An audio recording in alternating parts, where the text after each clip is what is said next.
Good day, everyone, and thank you for standing by. My name is RG, and I will be your conference operator today. At this time, I would like to welcome everyone to the Q3 2025 Series Therapeutics Results and Business Updates. All lines have been placed on mute to prevent any background noise. After the speaker's remarks, there will be a question and answer session. If you would like to ask a question during this time, simply press star followed by the number one on your telephone keypad. If you would like to withdraw your question, press star one again. Thank you. I would now like to turn the call over to Dr. Carlo Tanzi of Investor Relations. Please go ahead. Thank you and good morning. Today, before market open, we issued a press release with our third quarter 2025 financial results and business updates available on the Investors and News section of our website. We've also posted an updated corporate presentation. Before we begin, I'd like to remind everyone that we will be making forward-looking statements, including statements around the results of our current or planned clinical trials, studies, and data readouts, our product candidates and their potential benefits, development plans and potential commercial opportunities, interactions with and feedback from the FDA, our ability to secure an R&D or other partnership and/or generate or obtain additional capital, financing, or other resources, our planned strategic focus and operating plans, cost reduction actions and anticipated benefits in cash runway, the timing of any of the foregoing, and other statements which are not historical facts. Actual results may differ materially due to various risks and uncertainties and other important factors described under risk factors in our recent SEC filings. We undertake no obligation to update these statements except as required by law.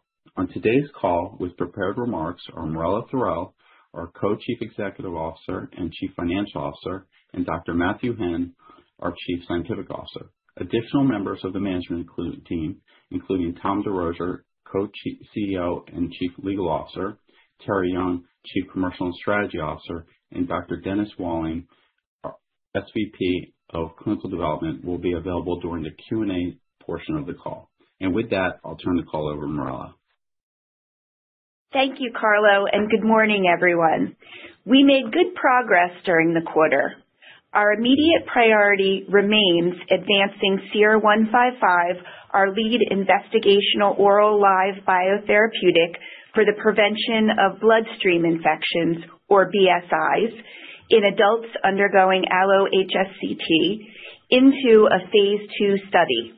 We believe that results in this study, if positive, could represent a very meaningful value creation event for the company. SER-155 represents a first-in-class, mechanistically differentiated approach to address infections, including bloodstream and antimicrobial resistant infections, which are among the causes of mortality in medically compromised patients. In the phase 1b study, treatment with SER-155 led to an impressive 77% relative risk reduction in bacterial bloodstream infections, along with decreased antibiotic exposure and febrile neutropenia. The therapy is designed to decolonize gastrointestinal pathogens, improve epithelial barrier integrity, and restore immune balance, addressing root causes to prevent BSIs and therefore reduce antibiotic use, antimicrobial resistance, and often severe or fatal outcomes. Based on our analysis of the commercial opportunity, we believe that SER-155 could transform how allo-HSCT patients are managed and result in meaningfully improved patient outcomes. In September, we obtained further constructive feedback from the FDA on the SER-155 allo-HSCT program, which has received breakthrough therapy designation, phase 2 protocol. Based on the feedback received, we are pleased to have alignment on multiple key study parameters, including study size, dosing regimen, primary efficacy endpoint, and the interim analysis plan. We do not believe there are any gating items to commencing the study from a protocol standpoint and are incorporating FDA feedback into the protocol. Notably, given the planned study design and our experience in this therapeutic area, we expect to be able to efficiently generate phase 2 data in allo-HSCT patients, and we estimate that we will obtain meaningful placebo-controlled clinical results from a planned interim analysis within 12 months of study initiation, with commencement being funding dependent. Beyond the initial allo-HSCT indication, we see significant expansion potential across other medically vulnerable populations, including autologous HSCT patients, cancer patients with neutropenia, CAR-T therapy recipients, and other medically compromised patients, such as those in the ICU, who face similar infection risks and unmet needs. Collectively, these represent a multi-billion-dollar commercial opportunity in patients facing high unmet need and where there has been limited therapeutic innovation. As Matt will discuss, we also have an ongoing investigator-sponsored study at Memorial Sloan Kettering Cancer Center evaluating SER-155 in an indication beyond infection that is of high interest, and we look forward to obtaining initial clinical results in early 2026 that may highlight the potential of SER-155 in immune-related negative clinical outcomes. While we advance SER-155 phase 2 study startup activities, we continue our efforts to seek capital in order to initiate the study and support our broader portfolio of product candidates with applications in inflammatory diseases. Advancing SER-155 is our top priority, and we continue to strive to obtain the resources needed to move the program forward. During the quarter, we also implemented targeted cost reduction measures, including a workforce reduction of approximately 25%, to extend our cash runway and focus resources on core development priorities. We believe that the cost reduction actions, the resultant operating runway extension, will provide us with additional opportunities to advance our strategic priorities. With that, I'll turn it over to Matt. Thank you, Marella. Seres continues to execute its R&D strategy with efficiency and discipline, with a focus on expanding the reach of SER-155 and building on key clinical insights to advance our broader biotherapeutic pipeline. Our recent successes in clinical translation and leveraging external collaborations, as well as securing non-dilutive funding, allows us to evaluate important new opportunities for SER-155 in additional patient populations. We are thrilled to have recently announced that Seres has received a non-dilutive award from the Combating Antibiotic-Resistant Bacteria Biopharmaceutical Accelerator, or CARB-X, of up to $3.6 million.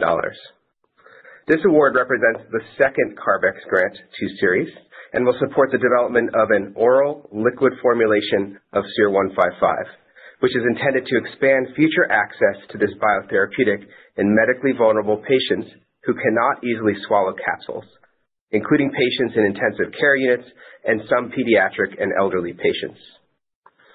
Furthermore, we believe that this CARB-X award underscores the global recognition of the potential of our biotherapeutic approach to address antimicrobial resistance, a major global public health issue and a top strategic priority for CARB-X. Additionally, at the recent ID Week conference, Seres presented new post-hoc analyses from our SER-155 phase 1b study in allo-HSCT, which provided deeper insights into bloodstream infection patterns, antimicrobial resistance, and clinical outcomes across treatment groups. These data further support SER-155's differentiated mechanism and its potential to reduce serious infections in patients with limited therapeutic options. Also notably, our collaboration with Memorial Sloan Kettering Cancer Center on an investigator-sponsored trial initiated by a clinician evaluating SER-155 in patients with immune checkpoint inhibitor-related enterocolitis, or IREC, continues to progress, and the study is currently enrolling subjects. IREC is among the most frequent and severe immune-related adverse events in recipients of immune checkpoint inhibitor therapy and can be observed in up to 50% of patients, with rates varying based on cancer drug and treatment regimen. Immune checkpoint inhibitors can cause a wide range of immune-related adverse events with links to T-cell biology and epithelial barrier inflammation, biological functions shown in our preclinical studies and clinical pharmacology data to be positively impacted by SER-155. IREC can be a serious condition characterized by diarrhea, abdominal pain, cramping, dehydration, and blood in the stool, and may progress to more serious complications such as bowel perforation, toxic megacolon, or death. Management of IREC includes corticosteroids and other immune suppressive drugs and can require withholding immune checkpoint treatment. We expect data will be available from this study early next year.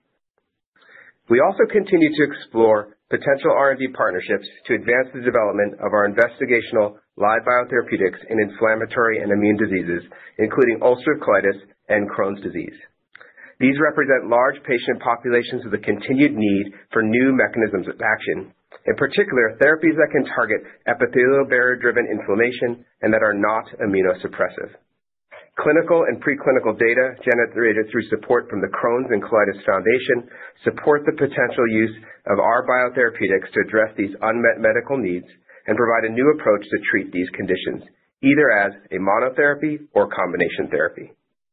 We continue to advance our novel biotherapeutics using highly focused, data-driven approach and look forward to continuing collaboration with our clinical and academic partners to bring important new therapies to patients in need. Thank you, Matt. I'll now turn to the third quarter financial results. As a reminder, Seres has classified all historical operating results for the VOWST business within discontinued operations in the consolidated statement of operations for the comparative periods presented, and there was no ongoing activity in this quarter related to the discontinued operations. Seres reported net income from continuing operations of $8.2 million in Q3 2025 as compared to a net loss from continuing operations of $51 million in the third quarter of 2024. The results this quarter are comprised of a $22.5 million loss from operations, offset by a $27.2 million gain on the sale of VOWST, resulting primarily from the $25 million installment payment received, as expected, from Nestlé during the third quarter. R&D expenses for this quarter were $12.6 million compared to $16.5 million in the third quarter of 2024, reflecting lower personnel and related costs, a decrease in platform investments, and a reduction in clinical expenses resulting from the completion of the SER-155 Phase 1b study. G&A expenses were $9.5 million in the quarter compared to $12.7 million in Q3 2024, driven primarily by lower personnel and related expenses, including IT-related expenses. As of September 30th, 2025, Seres had $47.6 million in cash and cash equivalents. Based on the company's current cash position, remaining VOWST transaction-related obligations, and current operating plans, we expect to fund operations through the second quarter of 2026. To summarize, we are disciplined in managing our expenses and continue to work towards securing additional capital to support development activities. In early 2026, we expect to obtain additional SER-155 clinical results, which could highlight therapeutic opportunities in a new patient population. We have also made progress advancing SER-155 preparation activities to conduct a robust Phase 2 study, commencement of which is funding dependent. Based on the design of the Phase 2 study and the scope of the opportunity, we believe that positive study results, if achieved, could lead to tremendous value creation. Operator, you may now open the call for questions. Thank you. At this time, I would like to remind everyone in order to ask a question, press star then the number 1 on your telephone keypad. We will pause for just a moment to compile the Q&A roster. Your first question comes from the line of John Newman of Canaccord. Please go ahead. Hi there, good morning. Thanks for taking my question. You have some really interesting commentary on this IST at Sloan Kettering for immune checkpoint-related enterocolitis. I wonder if you could just talk to us a little bit more about anything you can tell us regarding the study design and also how you view the commercial opportunity there. Sure. John, thank you for the question. We're very excited about the study as well. MSK initiated this study, and we're pleased to be looking at one of what could be potentially many different applications for SER-155. As you know, there's a significant unmet need in this patient population, and so we're eager for the results as well. To elaborate a little bit more on the design of the study, I'd like to turn it over to Dennis, and he can share a little bit about the significant impact to patients who are on ICI of the IREC side effect. Dennis? Yes, thank you, Mirella. IREC is one of the most frequent and severe immune-related adverse events that patients experience in immune checkpoint inhibitor therapy. Up to 50% of patients with rates varying depending on the cancer treatment and regimen used can experience IREC. IREC can be a very serious condition, as Matt previously described, characterized by symptoms including diarrhea and abdominal pain, cramping, dehydration, blood in the stool, and can progress to more serious complications such as bowel perforation, toxic megacolon, or even death. And the patients who experience IREC are treated with corticosteroids and other immunosuppressive drugs, and also have to withhold their immune checkpoint inhibitor therapy. So the impact of this condition is significant and affects a significant number of patients undergoing this type of treatment. So this is the importance of why the study was originally designed and set up by the collaborator at MSK. The study is a small phase 1 open label study. The readout from this study is expected to occur in early 2026 and will be comprised primarily of safety data, drug pharmacology data, and diarrhea symptom response data, following these patients through approximately 6 weeks on the study for those who have received the SER-155 for IREC. Our hope is that we could see an impact on the diarrhea symptoms, and certainly patients who would have improvement in their diarrhea symptoms without needing additional immunosuppressive therapy medications would be a very meaningful finding. So that type of a clinical outcome paired with the safety data and the drug pharmacology mechanistic data would be extraordinarily useful for us to help us plan and inform for any future development, clinical development opportunities in this new indication. Great. Thank you. Thank you, Jen. John, I just want to spend a minute to ask Carrie to comment on the second aspect of your question regarding the commercial opportunity. Thanks, Marilyn. Good morning, John. Thanks again for the question.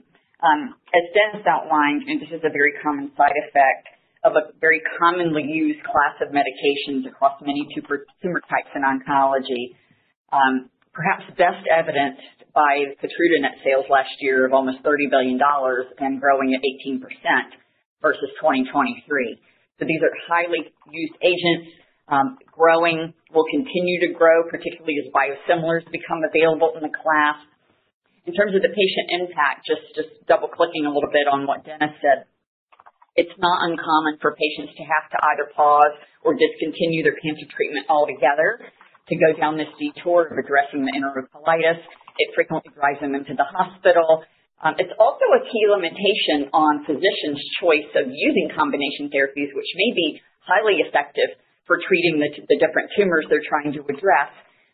But there's this nervousness or anxiety about using combination therapy or even increasing the dose to address the cancer. So we feel like we have a big problem here and a very nice solution to address it. We're very eager to get the data. Thanks. Thanks, Carrie. Your next question comes from the line of Joseph Thome of TD Cowen. Please go ahead. Good morning, and thank you for taking my questions.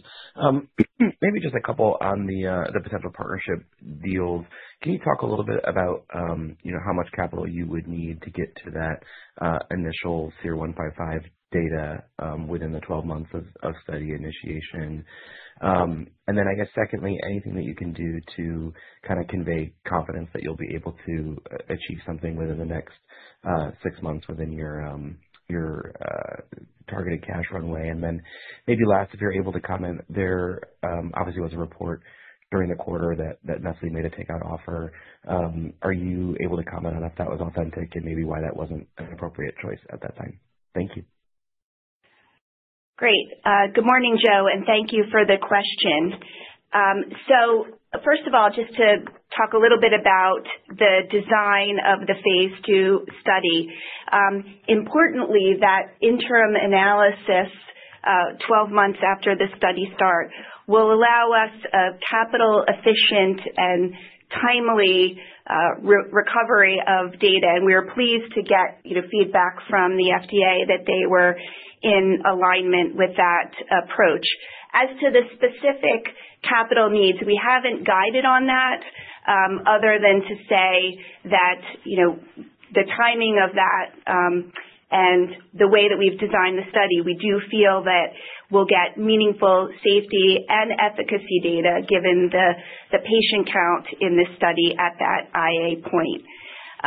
We continue to make obtaining a partnership or another source of capital as our highest priority for SER-155, our lead candidate. So we are, continuing to have interactions and, looking at a variety of different sources from which that capital could be obtained. So while we can't comment on any, specifics as to status, it remains, our most important priority. With respect to your last question, we just make it a practice not to comment on rumors, Joe, so I can't comment specifically on that.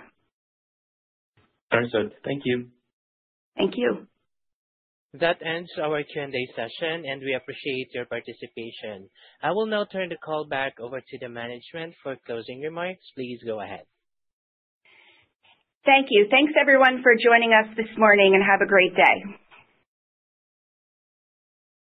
Ladies and gentlemen, that concludes today's call. Thank you all for joining. You may now disconnect.